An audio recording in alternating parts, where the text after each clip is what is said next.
Greetings and welcome to the pilot episode for Morrowind Mini-Mod Showcases, and the simple premise here is that Mini-Mod Showcases are going to be videos that we'll be looking at just one small to medium-sized mod in each episode. So, it's kind of like Morrowind Modding Showcases, but on a much smaller scale. And as you might imagine, an episode of Morrowind Modding Showcases with its 13 mods per video takes a really long time to produce. It averages about 25 to 30 hours to make each episode. And while I think the format is, pretty sound, I do want to eventually one day get us to an ideal 5 videos a week format. And yes, I know I've been, kind of failing at that miserably recently. I do think that eventually Mini-Mod Showcases would be an easy way to stockpile videos and have them, air during empty time slots.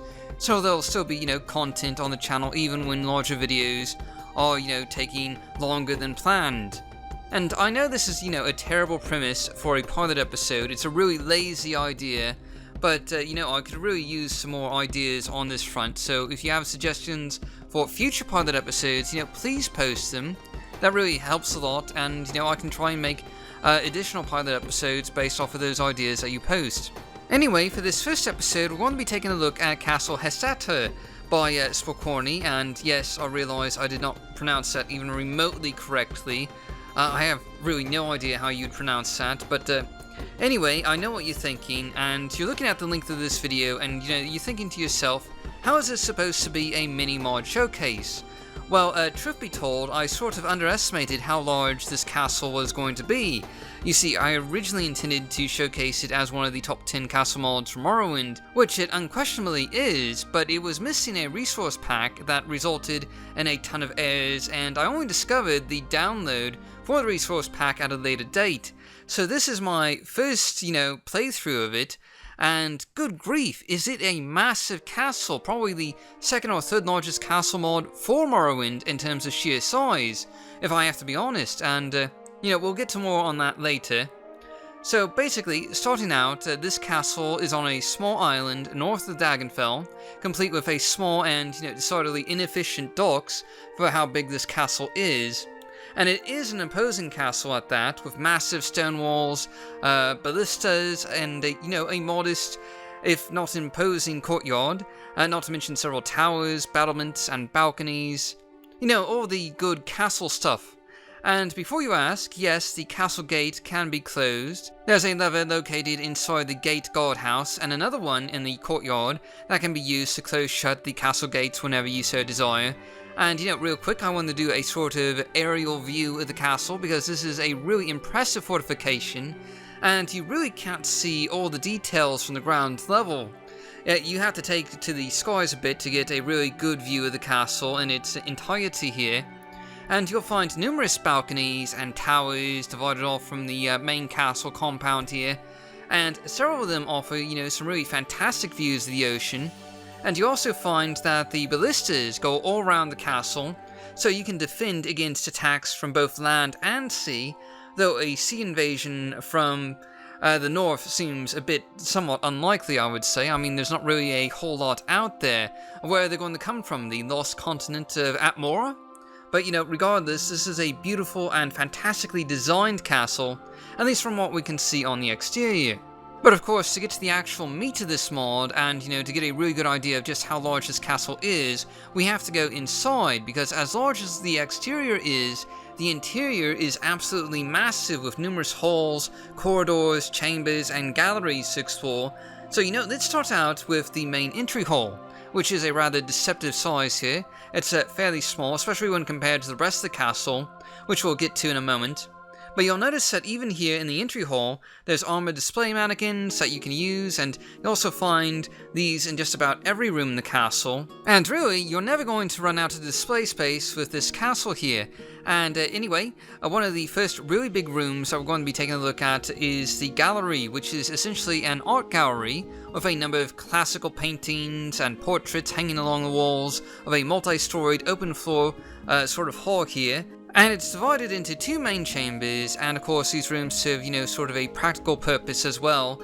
The paintings, while artistically pleasing, are but a backdrop to what is essentially a large display room with display tables, glass display cases, And of course, even more armored display mannequins, capable of handling a wide variety of treasures, weapons, clothing, and armor that you've collected during your travels and want to show off.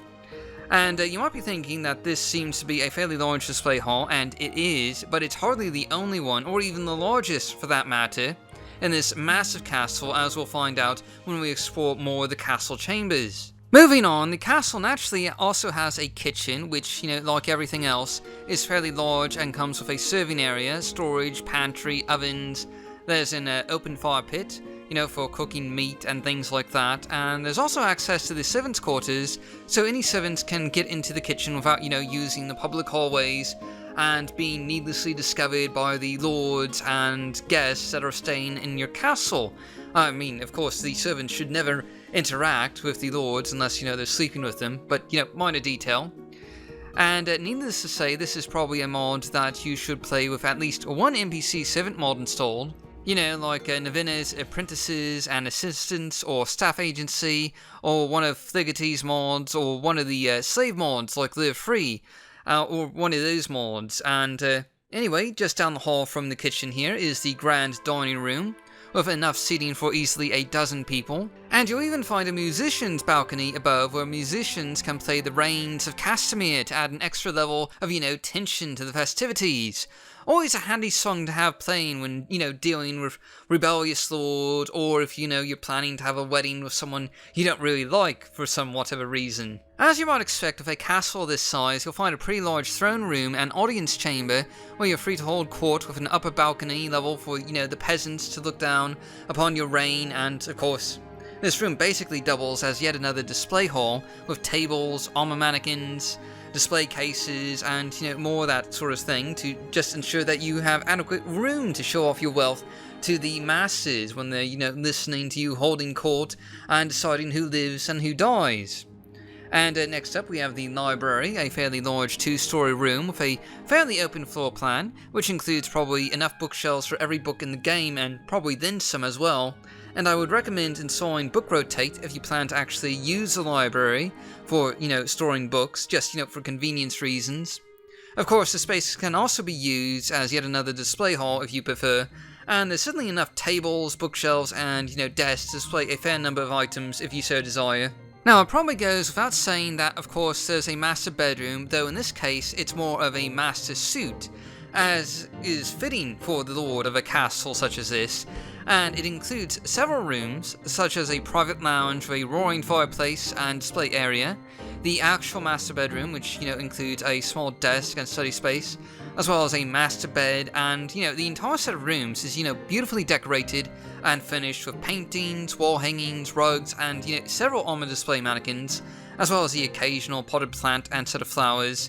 And there's even a small bathroom in here with a tub that you can, just sit back in and relax after a long day of holding court and, executing people or whatever it is that you're doing.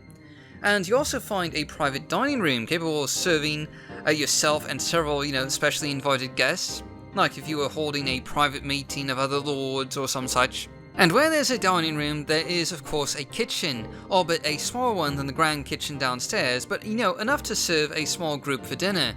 And another room that's worth pointing out here real quick is the attic, which is connected directly to the master bedroom, and basically acts as yet another display hall and storage area with more armor display mannequins and a wide array of containers. There's a dozen or so smaller rooms like this, and they all have display capabilities, though we won't be looking at all of them in this showcase, because remember, the point of this series is to be sort of short mini showcases of various mods that, otherwise we might not get around to showcasing. And anyway, moving on to a more public area, this castle includes a guest wing with several guest bedrooms that can be used by any high-ranking company that you have over. And it's worth pointing out that there are dozens of bedrooms in this castle. These are just, the special fancy ones for the upper class guests, but you also find servants' quarters, guard quarters, commoner quarters, located all over the castle, and to say the least, this castle is built almost to scale and is, perfectly suited for role players who just want to rule over a medieval court in the alien lands of Morrowind. But getting back to the rooms at hand here, you'll find about 4 unique guest bedrooms in the guest wing, a few of which even come with walk-in bathrooms with bathtubs and the like. And the entire wing is well decorated with more of those classic paintings, numerous rugs and wall hangings.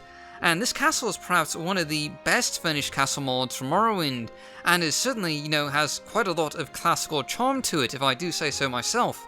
Now, in addition to a lot of the sort of, cosmetic rooms included with this castle, there's also a fully functional magic lab, which includes a fairly sizable alchemy lab here on the first floor that you can see, with named ingredient jars for convenient storing of your alchemical ingredients, and there's also ingredient sorters. And not only that, but there's also sorters for potions and magic scrolls as well, so you can easily store and organize not just ingredients, but potions and scrolls as well. And I believe this, sort of organizes potions and scrolls by magic type. As far as I know, this is one of the features that's, pretty unique to this castle. The only other mods that use potion or scroll sorters might be Tizzo's house mods, but it's, certainly convenient to have. And in addition to all that, there's also a water well which can restore your health and magic attributes, and downstairs you'll find a small sort of alchemical ingredient station, an ash pit that fortifies your enchant skill when you're standing on it, which is, of course, boosts your ability to make successful enchantments. And you also find teleport orbs for just about every major region of Odenfell, including Mournhold and Solstein. And we didn't cover it before, but this castle does come with a teleport ring for quick and easy teleportation back home. And moving on, we still have a few more rooms I want to show off, though this video is kind of getting a bit on the long side now. It's practically defeating the purpose of a mini showcase, honestly. But I guess that just, goes to show how large this castle is. And we will be skipping a dozen or so rooms, possibly more than a dozen of these rooms, in our showcase here. But I did want to take a look at some of the basement hallways, because you can see that even with the hallways there's a lot of display space, and they often end in lounge-like areas with more display mannequins, display cases, and tables just waiting to be filled with loot. And you'll also find a large guardhouse, which besides containing dozens of beds for staff and any soldiers you might have, it also contains a large training hall on the first floor, with practice dummies and the like, and there's also a large general mess hall on the second floor, which you can just, imagine being full of off-duty guards, and there's several other facilities in the castle, such as a chapel, a prison, a smithy, a bathhouse, and more that we're just, skipping over because, we have to keep this video at least moderately short in length in order to sort of keep with our theme of being a mini showcase. But the last room I want to show off here is actually yet another display hall.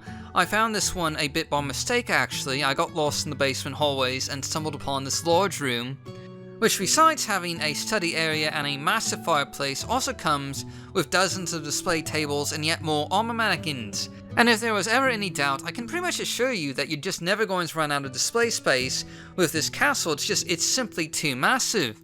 And anyway, that's pretty much everything I wanted to show you guys for this showcase, and I know this pilot episode kind of defeated the entire purpose of mini showcases, since, good grief, what's the length of this video, like 10 or 12 minutes possibly? And ideally going forward, these will be, sort of short 5 to 6 minute video showcases, but it's practically impossible to showcase a castle of this size in such a short amount of time. But anyway, if this gets picked up by our Patreon subscribers, expect to see more mini showcases that are actually, mini every Friday, and, I would just like to say that this castle is definitely a top 10 castle mod from Morrowind, and it's a shame I wasn't able to include it in the actual top 10 castle mods list. But Pokorni is a extremely talented author, and I highly recommend all of his mods, and that includes many of his mods for Oblivion as well. And anyway, until next time, thanks for watching, and I'll see you all later with our next modding showcase.